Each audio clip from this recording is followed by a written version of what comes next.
Okay, time to start the Star Wars tier list. We're just gonna go in order from how these are organized, because I didn't make this tier list. So, first off, Episode 2. It was honestly not that bad for the prequel trilogy. This movie is actually a pretty big part, honestly, in my opinion. We get introduced to the clones, we get, like, better story of how Anakin's doing, we get to see all the Jedi. There are a few mishaps though. It is at times kind of slow, especially with Padme and Anakin's love story. That can get kind of slow. So because of that, I'll put it maybe at like a... I wish I could do half, but A tier. We'll put it at A tier. Next up, The Empire Strikes Back. This is probably one of my favorite movies in the original trilogy. I love this movie. I love how it's practically Empire themed. What? I just love this movie. The plot twist, I know I mentioned Episode 2 had romance, and so does Empire Strikes Back, but this one is really cool, especially since you get to see Luke just overall going through the Force and all that. So I'm gonna give this an S tier. This is a good movie in my opinion. Next up, The Force Awakens. Force Awakens is a sub-decent movie, though. Yeah, anyways, there were some good scenes in The Force Awakens. This is the only movie in the Disney trilogy that I actually like, so it's not the best, so I'm gonna give it a B tier. Next up, The Last Jedi. Last Jedi, I don't care what you said, it sucked. Last Jedi just kind of took George Lucas's words and just threw it out the window. For one thing, same with Rise of Skywalker, but we'll get to that later.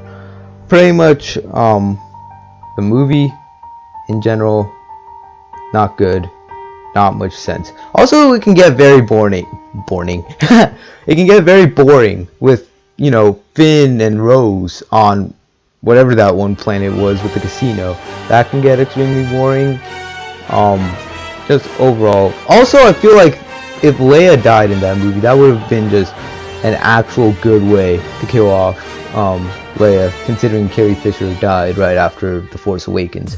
So yeah, that also being said, Captain Phasma, Snoke, they just died in the second movie of the Disney trilogy. They could have had such good characters, like especially Phasma. If Phasma lasted until Rise of Skywalker, she probably could have been a good character. So because of that, I'm gonna put it at D tier. So yeah, bad movie. New Hope, this is kind of obvious. It's one of the best. This is pretty much where Lucas's story started. It's overall a really good story. It explains the Force well. We get to see the Death Star, Peter Cushing. Pretty much just this was everyone's childhood. Look, I can't speak. Lucas thought it wouldn't be that big of a success. Look where it is now. There's so much of it around. So yeah, it's just top. Episode 1, Phantom Menace.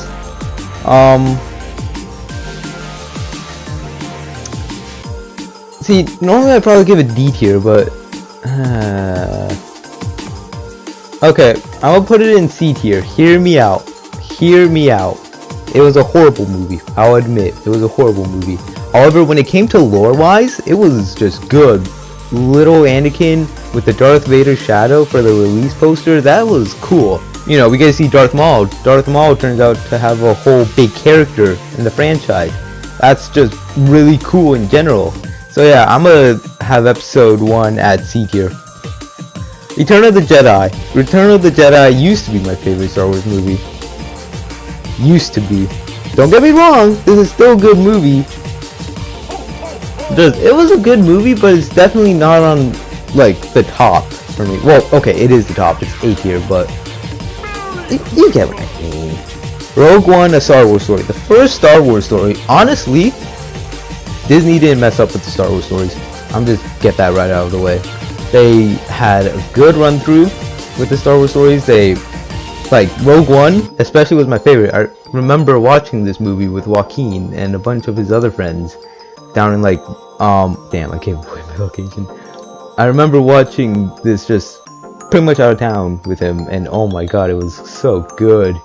So honestly, it's not the best, but it is pretty good in my opinion. This one just was different, and that deserves an S tier. Solo. Okay, where do I start with Solo? Solo was a good Star Wars story, but it wasn't the best. I know it's reasonable on why they do this. I absolutely know why, but I, along with a lot of fans, were disappointed to see Harrison Ford wasn't Han Solo, which makes sense. He's old. That makes sense, but it just kind of wasn't the same. But this does give a lot of cool backstory to you know, how the Millennium Falcon like did the Kessel Run and all that. So just because of that,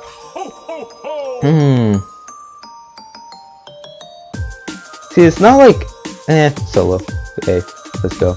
Anyways, Rise of Skywalker. We're done with this. Rise of Skywalker, I'm sorry, was just not the best movie. It really wasn't. The ending when she claims she's Rey Skywalker, no, that's just, don't do that. Don't do that. And also, Force healing. George Lucas didn't want Force healing. Legit, Disney took the Star Wars lore from Lucas and just kind of threw it out the window. They just decided, hey, we're gonna do things our way. They really could have made this movie better,